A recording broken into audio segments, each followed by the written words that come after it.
to our podcast zero Point 0.1, where small wins matter. Brought to you by Encompass, a global data and AI partner.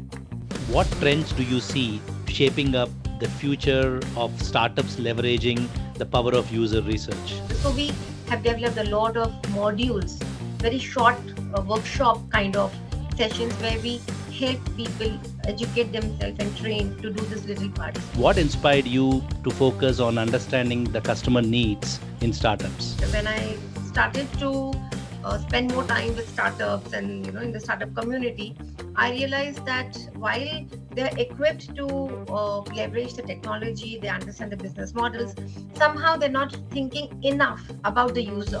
What are some key indicators that you also see that yes, this startup, the product is resonating with their target market? What are those indicators that you normally look for?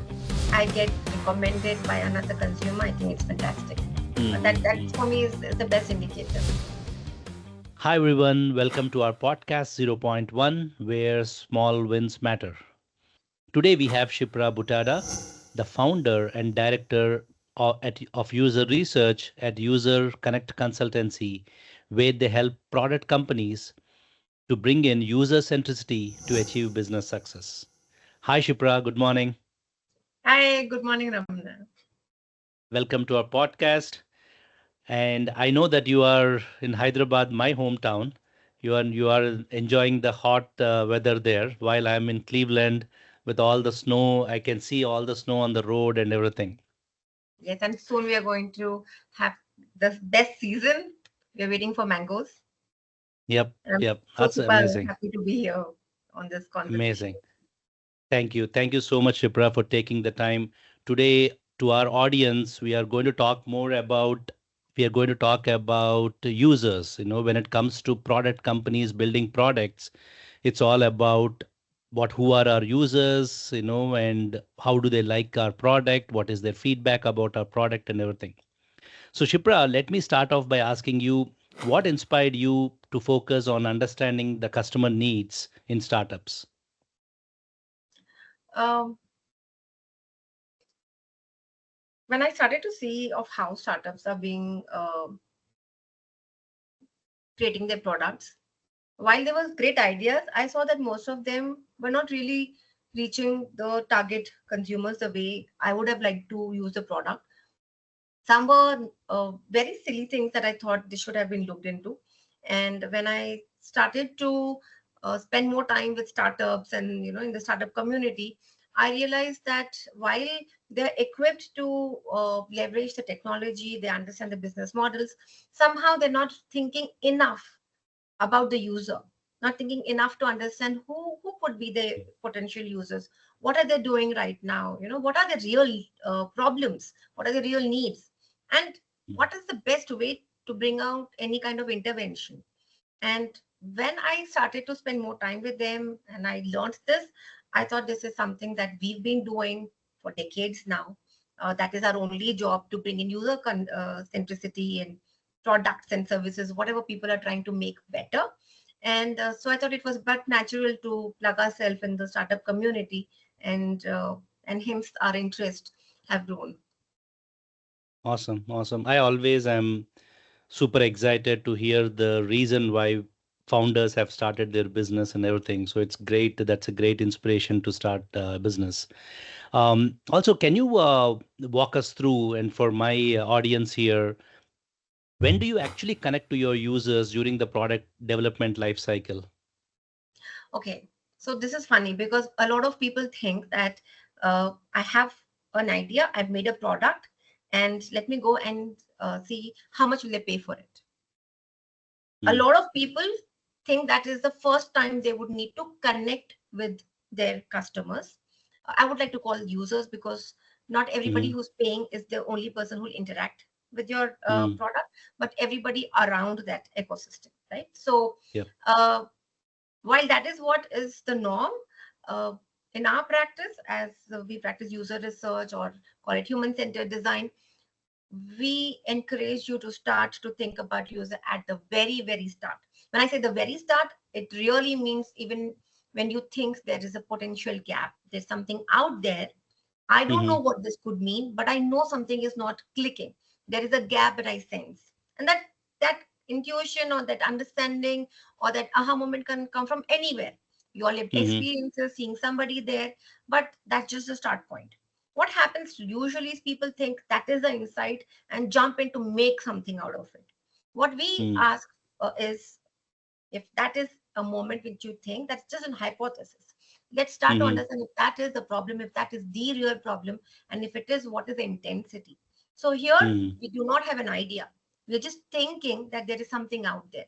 So engage Okay. with users right there, engage in conducting user research right there to understand what is the intensity of this problem that we are seeing.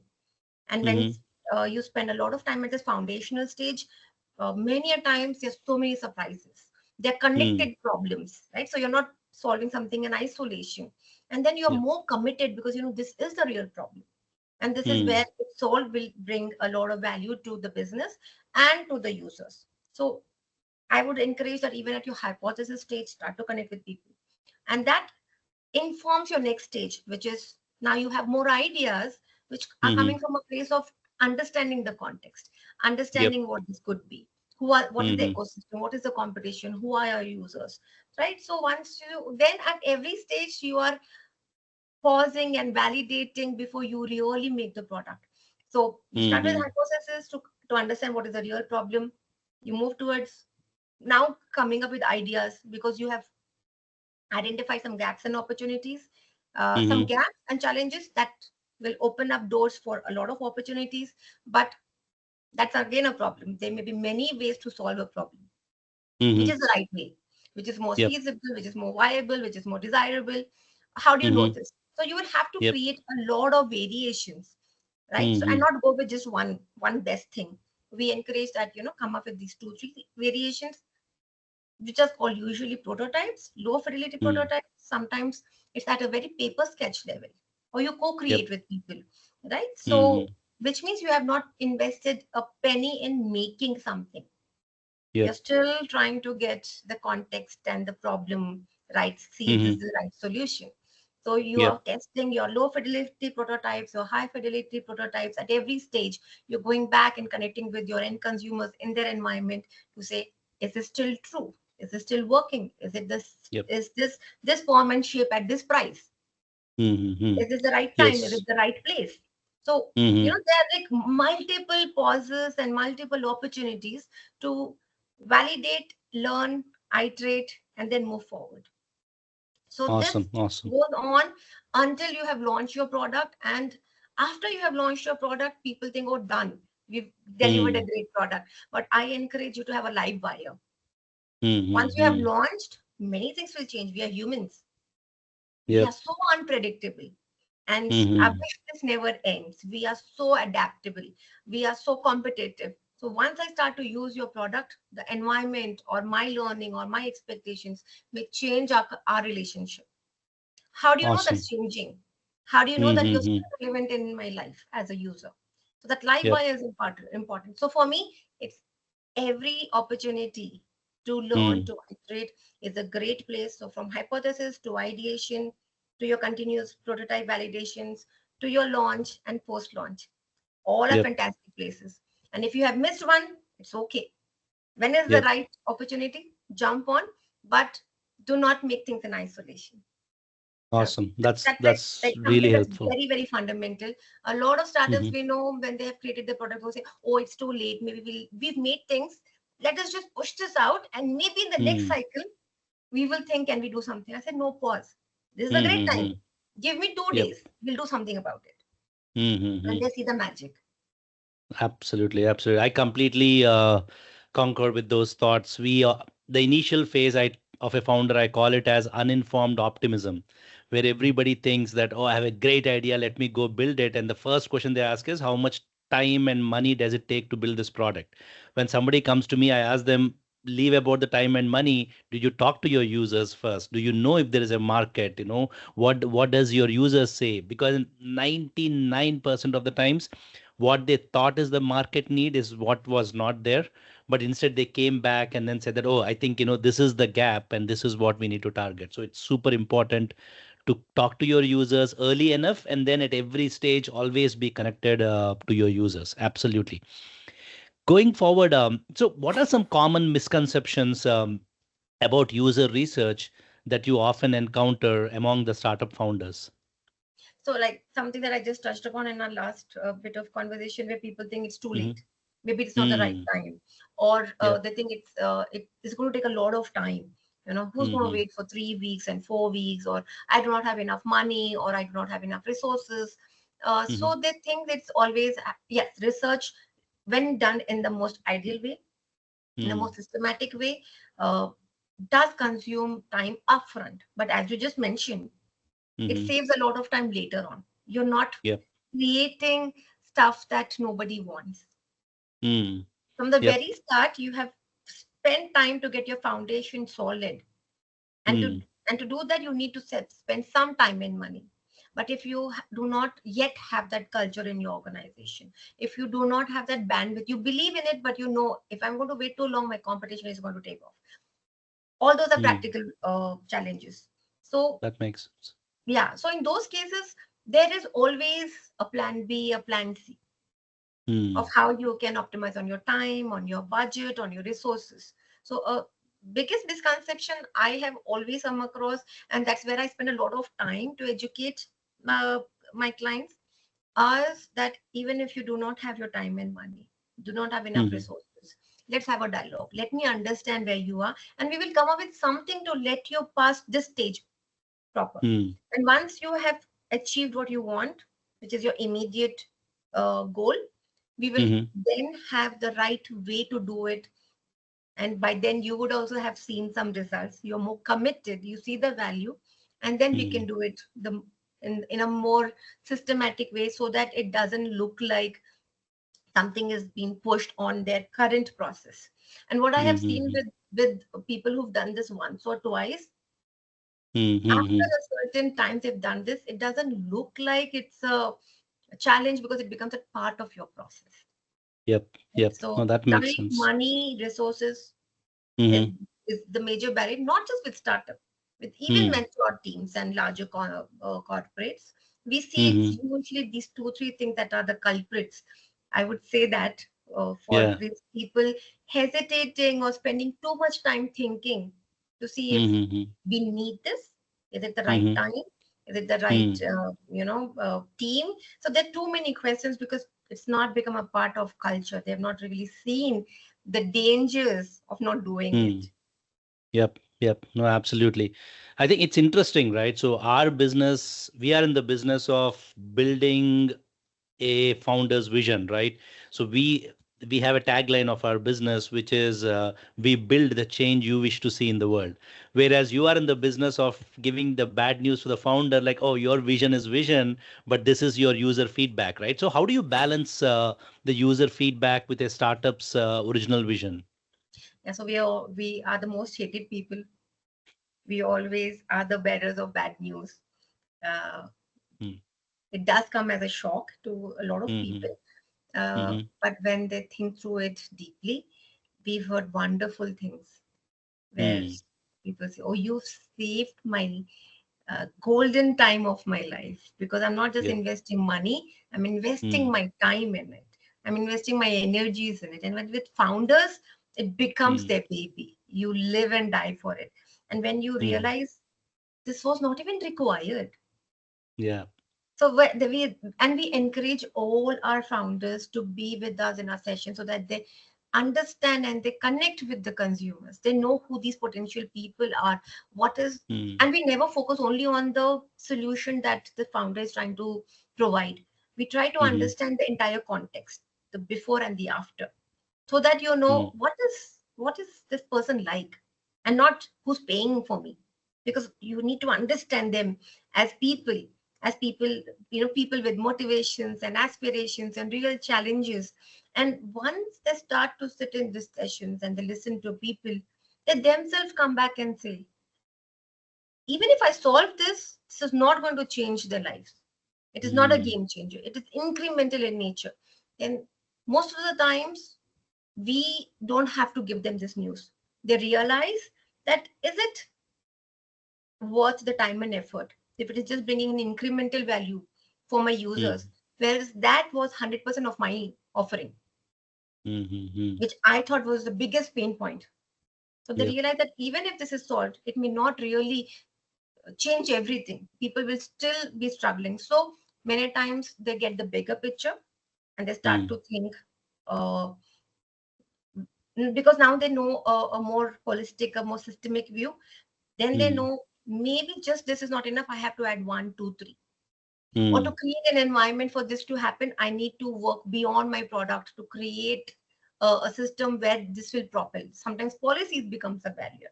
Sometimes mm, mindsets become a barrier. Sometimes cultures become a barrier. You may have a great product, but all these may sometimes not help you really realize the value that you could potentially, would have tasted. So mm, we do bring bad news, but it saves them a lot of time and money. We've mm. never seen somebody who rejected our outcomes and say, "Oh, I'm anyways going ahead with it." They've Yep. always, Yep. it comes as a shock because it's really Mm, heartbreaking. You spend your mm, time and money and you believed in it so much. Your VCs believed in you, your friends believed in you, and they said, "Oh, this is great, it's going to change the game. Move forward." They've spent 6 months, do something. Accidentally, they hear about UCC and they say, "Can you give us 2 minutes? We want to just walk through our idea." And that mm. conversation changes a lot of things. So, Absolutely. we had one person who was about to purchase a plugin for for a handsome amount of money, and he was saving from his Mm, kitty. And you know how difficult it is for founders to bring money together. And mm, he wanted us to do this research to understand how badly do people need this one feature, because he wanted to purchase that. When we mm, conducted the research, it came out that nobody wants this. mm. Okay. So Awesome. this is like, okay, I was like Yeah. chasing to save money to bring that feature because I thought this is a deal breaker. And here I know nobody wants this. So Mm, mm, those moments are rewarding. Though we bring bad news and say, "Oh, nobody wants this." On the mm. flip side, it is it takes a little bit of maturity, even from Yep. the founder's end, uh, to take it in the right spirit and Mm. then see, if not this, then what? Some of them have gone back Absolutely. to whiteboard, but they thought, even Mm. if I solve this, it is not really required, or Yep. Yep. something else is going to just come in next 6 months, and this may not. I said I would probably have spent a lot of time and money in marketing to get this to the users, Mm. and I would have Yep. never figured out what went wrong because I never Mm. understood what is the current process. Right. So this is like an everyday story, be it a startup or an Mm. MNC. Our job is to go out and tell people with honesty, without any bias, of what's going to work, Yeah. what's not working, who are your people. Our job is to help them make informed decisions. And if Mm. that is something that's rejecting their current understanding, so be it. Yep. No, absolutely. I think I'm super grateful. I have seen firsthand what you guys do and everything, and I'm just super grateful what you bring to a startup founder. You help them save time, energy, efforts, money, everything. And you are like the doctor, right? Yeah, nobody wants to go to the doctor for regular checkups. How are my numbers going to look like? But it's important, even if it is bad news, it's something that will help you in the future. So, super grateful for what you do for, startups and products. Um, so Just can on you? that, Ramana, Mhm. I'm sorry, I just wanted to No, no, no, add you to go that ahead. because we've had those experiences where everything turned out great. Okay, so Mm, the founder's vision aligned to what the users wanted, and mm-hmm. then it is that moment where you, as you said, get your health checkup done and everything comes out clear, and you're like, "Oh, why did I waste my money over here?" Right. So even if it's validated and once Yep. and you know that it's like we are going right, sometimes they think, Mm, "Oh, I knew this." Right. So again, mm, that needs some kind of discussions to say, okay, great, you're validated, yeah, you're heading in the right direction. So sometimes mm, positive validations also come as surprises to people. It's not that just is the ones that don't work. So that is we've had so those true. funny moments. That is so true. Also, can you share a success story, where proper user research has significantly impacted a startup's trajectory? I know that you gave one example. Do you have any other example of, something like this, like a success story? Yes, of course. So we had this one client who was a second time entrepreneur, and he had his learnings from the previous one that they had launched, where they did not conduct enough of research. They created the Mm-hmm. product with a lot of efforts. They did push it out. They saw some success, but they knew that maybe that could have been more contained. The overall cycle could have been shorter, more pleasurable even for the founder if they Mm-hmm. had known their competition in the market better. So the second time that they were making another product, they did reach out to us at a very early stage, and that's commendable because with just an idea they reached out to us and they said we have this idea and we've not yet started to build the product. We have some wireframes and we Mm-hmm. want to understand if we are in the right place, if you're solving the right problem, right? So Okay. that was a fantastic place to engage, and Mm-hmm. we started our conversations. We came up with what's the right research strategy.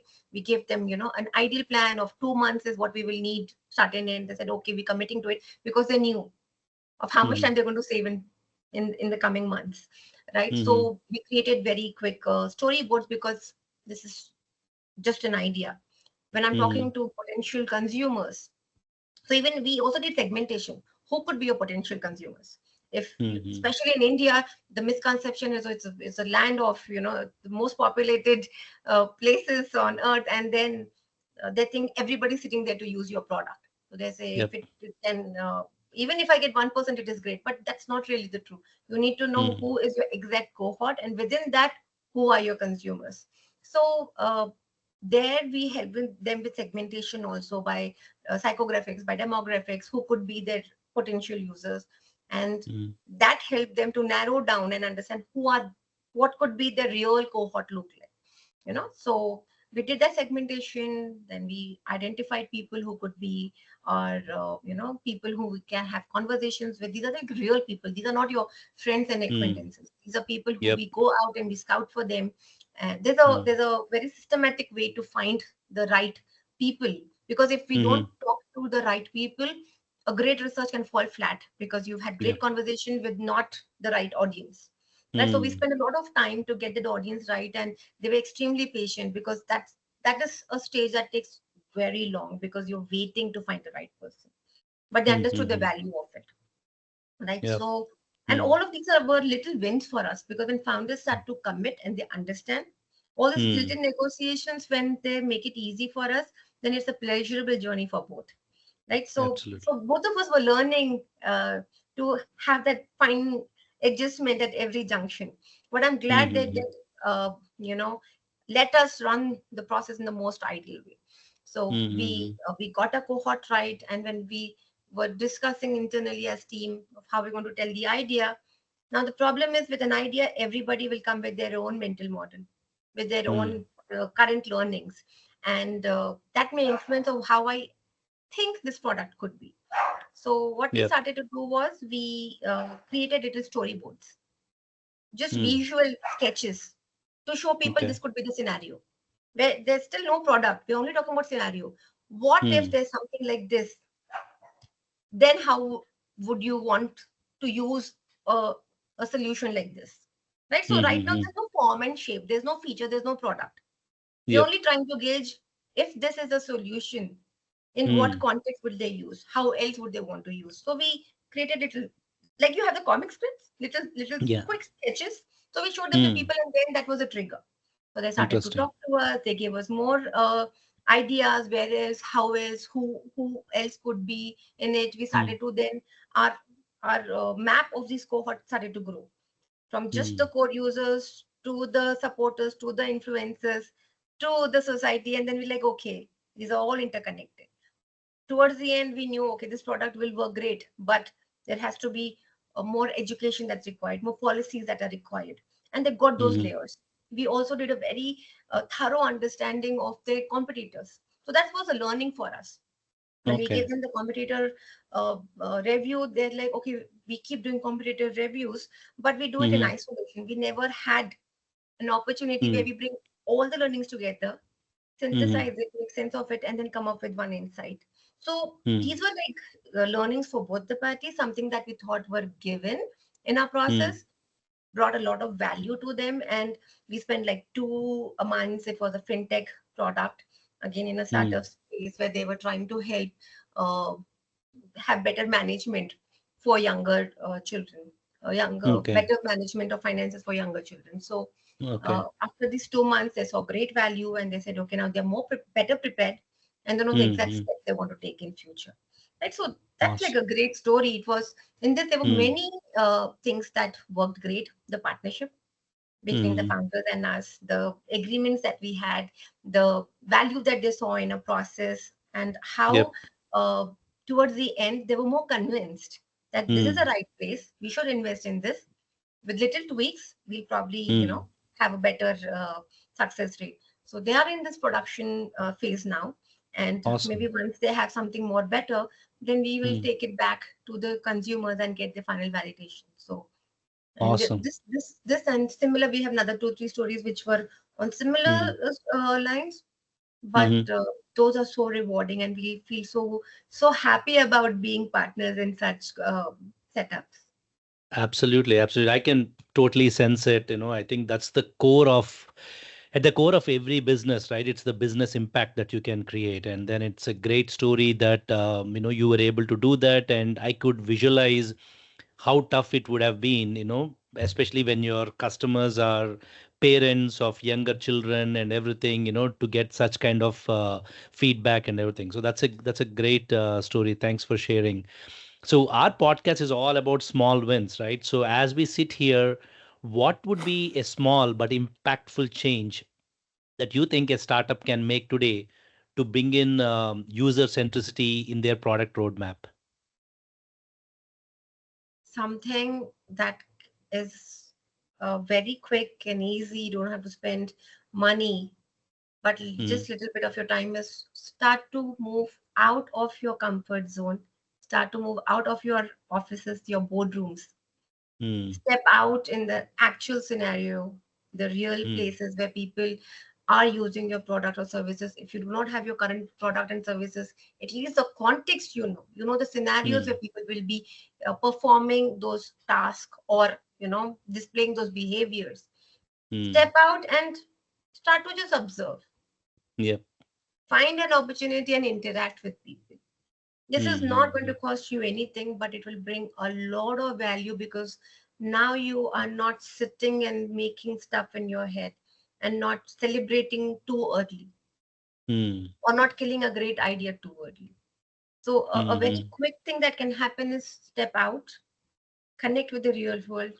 It takes a little bit of effort, but it's just about your time. And I think as a Yeah. founder, that's one thing that all of us know, that you have to spend Mhm, at the right places. So this is a right place, and I have seen at so I'm a mentor at T Hub, which is world's largest incubation center, which is mm, here in Hyderabad, and I mentor a lot of startups. And this little tip has mm, helped them, and they say it was so rewarding when I was just standing out at the hospital to see how are patients walking in, how are caregivers walking in with them, how many people are walking in. So they said, okay, everything that I thought was happening, and mm, somewhere they were underselling because they thought, oh, people will not pay so much. But when they started to just shadow over there for some time, then started to build familiarity, found some time mm, with people who were waiting, 2 minutes of conversation.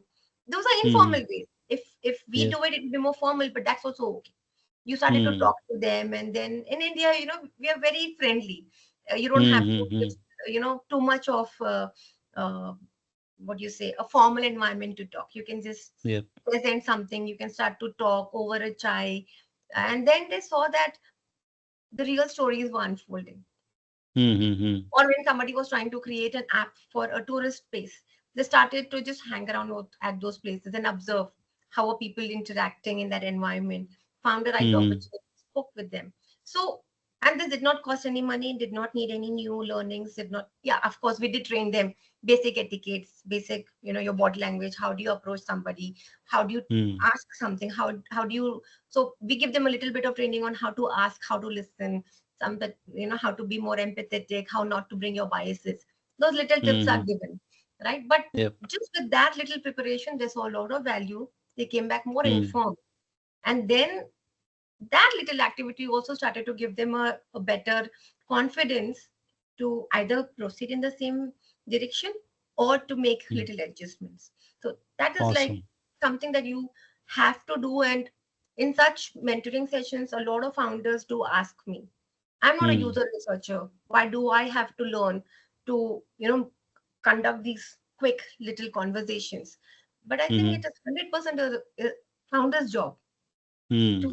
to Yep. familiarize themselves with the product, with the Hmm. environment, understand who your consumers are. So it is okay to Hmm. invest a little bit in your training Yep. to how to talk, how to listen, how to uh, take in that information, how to process that information. You have to be that Hmm. first guy. It is 100% your job. And once you Absolutely. start to believe in this, it becomes a process. You can onboard a professional to do it. But at the start, Hmm. do it. And when we started to push for this, I know that there are founders out there who are now a year or two in their journey, and it's become a part of their job. Even once in a while, when I meet them, when I go to Tea Hub, there's like, I ask, and I keep checking on them. What are your users doing? They're like, ma'am, just last week I Hmm. was there. I can't. So they have now made it a ritual. Hmm. They themselves and whoever the teams join to go out and start to connect with people. Awesome. Awesome. That's great. Uh, Yeah, and this is yeah. at the very start. I thought it's being that very strict teacher, go and do it, go and do. But we saw it brings value, and they become the champions. They go and then Hmm. ask more startups to go and do it, right? So Absolutely. Absolutely. that's one thing I would definitely encourage. Go out, spend time in the real Hmm. environment, observe, Yep. talk to Yeah. a few people. I personally, I always like, so last weekend I was watching this movie, Founder, which is about the McD, the story and everything. The interesting part of that was how the founders, they eat their own burgers and everything, they experience it from a customer standpoint, how things are. Same thing, Jeff Bezos, I was listening to one of his old interviews. He was saying he used to call all his board of directors, everybody to a room and call the customer service as a customer to see how much time it takes, what is the conversation like and everything. So it's like experiencing the other side of, your operations and everything. And he does that. And I keep hearing these stories about the Uber CEO traveling, in a Uber car as a customer and experiencing firsthand, right? I think it's very important to be grounded, to be connected to your customers all the time. I like what you said. Come out of your boardrooms and instead, spend some time with your customers. That's super important. I'm glad you shared that. So, moving ahead, what would be some of the creative, cost-effective methods for for validating a product idea? And I know that you touched upon a few of them already, but if you can again, pinpoint some of these creative, cost-effective methods, that will be super helpful. So I think first thing is you save a lot of time when you're not starting to build something. So you don't have to Mm, make a final product. Like I just mentioned, make a very quick, a scenario. You don't even have a product right now. There's mhm, no wireframes, little mm, sketches. It can just be your paper napkins. It can be your A4 papers. It can just be mm, pencil doodles. And anybody can sketch. Just put your stick figures. That's okay. But mm, start to scribble and say, what is this environment like? So that can be your first prototype to help and get some understanding from users. Uh, mm, Similarly, you can stick with pen paper till a feature stage also, right? So mm, that's where you're not spending a lot of time, money. You're not really onboarding an expert to start to code stuff for you. So this is one way you can save your time and money. All you need is a sketchbook or a mm, simple print paper, your pencil and your pens. Go out, spend time with people. Sometimes you can co-create with them. You can ask them, if mm, this was this, how would you want this to be? Can you just scribble something and show what it could be? Or you could show them, mm, this is what I thought of, how do you think you would like to change? mm. So sometimes you can co-create with them. uh,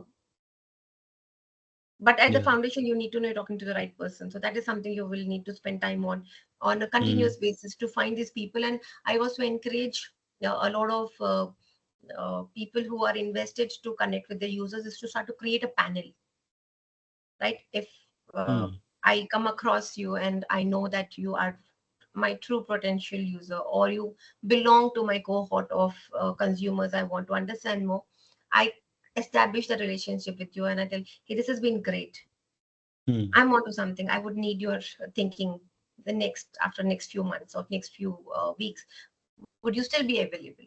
And mostly people are more than happy because it's a rewarding experience to create Yep. something, to Mm. add that value. So little by little you can create your panel, and which means then you're not doing things in isolation, you're doing making stuff with your users.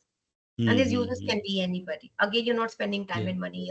Yeah, sometimes you treat them for a coffee, give them an incentive, maybe some Mm-hmm. Amazon coupons, because there has to be a exchange of gratitude because you're using their Yep. time, right? That I, of course, will encourage. But those are some things that you can do to continuously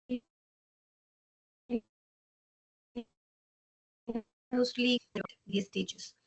Mm-hmm. Right, and then at the right time when you start to code things, you will need to go a little formal because you actually want people to use it in the real environments. But for most of the foundational part, Mm-hmm. you may not really need to spend a lot of No. resources to make your products, Mm-hmm.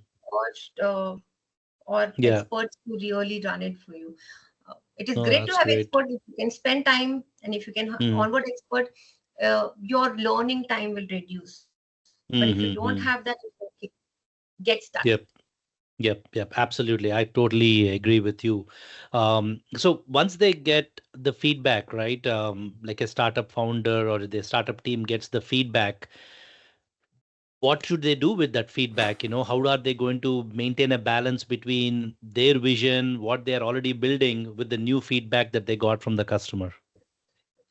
Yeah, so as I did mention that it's depends a lot on the maturity of the founder and Mm, at the stage that they are starting to engage. If it is at a stage where they have already made a lot of progress, then sometimes if the feedback is really hard hitting, if it says that you know uh, that if we move forward with the same vision or the same approach, maybe we'll not see success. People take the decision to pause mm, and then integrate the feedback, because that is most important. You take the feedback not just to write stories, but to actually mm, make that change in the product. So mm, if you have the luxury of time to make the change, a lot of people start to make that change. If you do not have the luxury of time right then, so sometimes we do things in parallel. Like even for mm, our very mature clients, there's always a production cycle, right? And for whatever reasons, despite of great planning, it may not always be in great sync. So what we mm, do is we do both the things parallel. We are talking to users, we mm. are getting the feedback, your product is being made, but with an understanding that things may change. Where Yep. are those points where we can start to put in. So what we do is we don't go with a very elaborate research plan in the most ideal way. We try to be a little Mm, agile, where we end of the day we have debriefs very quickly. We share with them what were the highlights, where is it working, where it's not working. So mm, instead of creating a full report and give them a great presentation, we try to give them those nuggets. If we see something is changing their story, then they should know about it. And it doesn't matter what time of the day or night it is. We find mm, something, we let them know, it gets into their production next day immediately. And sometimes within the 15, 20 days of a cycle of doing research, we would have had 2, 3 iterations, because mm, the feedback, the research feedback is being used in the product. They make the change, they give us the new one after 2 days. We take that and then we move forward. So which means they did not have to wait for too many cycles. They were makes getting the sense. feedback, they were making the changes, right? So Mm, that is one way of how people can take the feedback. It's a lot about, do you believe in this process, do you see the value? mm. If yes, Yep. like in any case, if you see the value, you will make time and place for it. Absolutely. So Absolutely. I think. that is something that Yeah. people practice.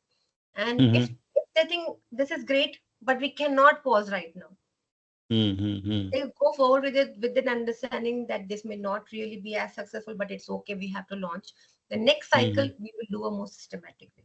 Yep. So you will have to play by the ear and say, where are you? There's so many factors when you make a product. It's Absolutely. not just about user centricity. It's not just about the product or the Mm-hmm. engineer. There's so many factors that need to really stay in sync for that thing to work. But you should know Absolutely. when and Mm-hmm. how can you make those little bargains. Yep. Yep. Those are So better on than ours. pushing everything. Yeah, so on our side, right, we call it agile development, right? And the one of the premises of agile development is build for what you know, right? So the other premise is the continuous feedback loop. A lot of startup companies miss the point of, oh, it's more about design, build, deploy, design, build, deploy. That's the agile. But the most important thing is the feedback. You want that feedback loop to be continuous, coming from your business, who also participate in the agile process and everything, so that we are building the right product for the right people. Or like you said, right, you, or else you end up building the right product but to completely the wrong people, or the wrong product to the right people, Right in people, whichever yeah, way, there's a right? So mismatch. yeah. It's not a group Yep. marriage. Yeah. Absolutely. Um, then, what are some key indicators that you also see that, yes, this startup, the product is resonating with their target market? What are those indicators that you normally look for? So this is interesting. So both as a researcher and as a consumer, Mm-hmm. if I get recommended by another consumer, I think it's fantastic. That's Mm-hmm. for me is the best indicator. B2B or B2C, we always rely on word of mouth. We always rely on uh, somebody's lived experiences. Mm-hmm. So if the word travels to that, where I have used something, I think it is great, and I inform you about it, I think that's a great indicator where then you don't really have to spend a lot of time and money in marketing. So a bad product needs a lot of time and money to market. But when the Mm-hmm. product is in sync, when you have lesser frictions, when it sits very quietly and neatly in the user's life, then it reaches the right people. Then it is the consumer who will go out and find ways to engage with you, right? So for me, Mm-hmm. that's the best indicator. And Yep. if there are less number of customer calls landing on your helpline, that's Mm-hmm. another indicator where you have done your job well. You already knew where are the times and people will need any kind of assistance. You have already built for it. You know the touch points. You know the evolution of the user, right? Mm. So we do that mapping also from day 1 to day 5 to a month and 2 months and 3 months. How are they going to evolve, Yep. right? Mm. So you would have been a 3-month-old consumer of a certain product or service. I'm just getting started. But when this is studied well in advance, the business knows that I will start to behave in a certain way after 2 weeks because they have studied your behavior. There will be Mm. some changes, but not drastic, which means they have accounted for what I could need, what could be my changing needs, where will I need your help, how would I feel, and it is already designed in the system, which means then Mm-hmm. it is frictional. There are lesser frictions. There's a better story for both the consumer and for the business, and that means that there are less spends on the support system that's required to sustain the product. So you can Mm. continue in your R&D and make more better products and really Mm-hmm. not spend too much. Yeah, you need basic awareness, you need basic marketing, but not like running heavy discounts and having like a lot of spend on marketing, because we've had some of Yeah. our customers, even mature Mm. ones. In fact, one of the brief was that in our last product, the salespeople had to spend a lot of time to sell our product. And that is an Mm. indicator that we had not built a great product. A bad product Mm-hmm. needs a lot of sales, a lot of marketing. And that Yep. was the brief that was given to us to say, this product, we want to understand the users better. We want to understand the systems better. We want to really find the real problem and solve for it. And Mm. then our cost for sales and marketing will come down and our success rate will be higher, right? So Mm. while we believe in things like this, when we get a brief, that like just seals the deal. So those are some indicators Absolutely. from, I mean, Absolutely. And I once think, you go to the book by the marketing and your business terms, there'll be many more, but these are some mm-hmm. obvious and nicer ones for me. No, absolutely. And I also, once you have those positive indicators that your vision and your product is matching and resonating with your users, you already got your early bird customers. So half your sales and everything is done at that point. So I think it's very important that you keep an eye on these indicators, and probably have your early bird customers also. That's great points. So looking ahead, right? What trends do you see shaping up the future of startups leveraging the power of user research? So, like I said, I do spend a lot of my time mentoring and just listening to people, seeing where they are, what could change. I'm seeing a positive change. So a Mm-hmm. lot of incubators are now engaging to have these mentoring sessions on design thinking, on human centered design, on user research. We see a lot of, so we do run a lot of workshops for Mm, startups where we help them, like I was saying, basic training on how do you conduct these quick conversations, how do you prepare yourself, what kind of questions are nicer questions, what questions are dead end questions, how do you mm, listen, then how do you document those things, how do you make sense of these stuff, when are the right time for you to engage with users. So we have developed a lot of modules, very short workshop kind of sessions where we help people educate themselves and train to do these little parts.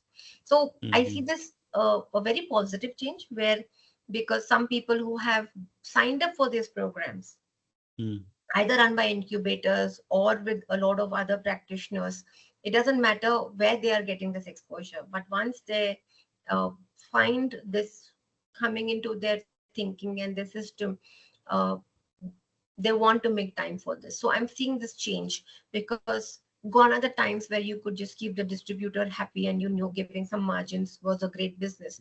I think now everybody understands that it's not too difficult to get tech or business models. It's important to understand who are your users, who's that one last person who's actually using my product.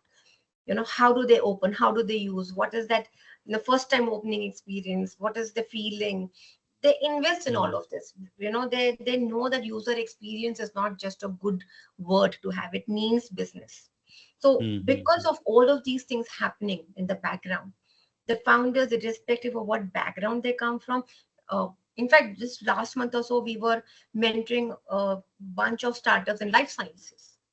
mm, Even they found value in something like this, where it is worth to understand the real problem to solve, to understand the context and then move forward. So I see this as a mm, positive change, where there is a newfound understanding and mm, acceptability to this approach, where they know that they have to shed this thing of I know all and I'm the founder, I have money, I have technology, mm, I'll go and make it.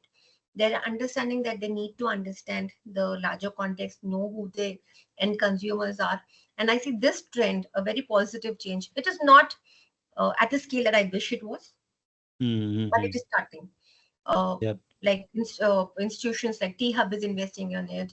INC42, we've done some cohorts for them. There's GIFT, which is the Gujarat Incubation Center, which is again run by the government over there. They have invested Mm, in such trainings. A lot of such exposures are happening to bring in the understanding to the founders of how you can start to know the consumers. How do you bring in mm. the user centricity right into your process from the very start?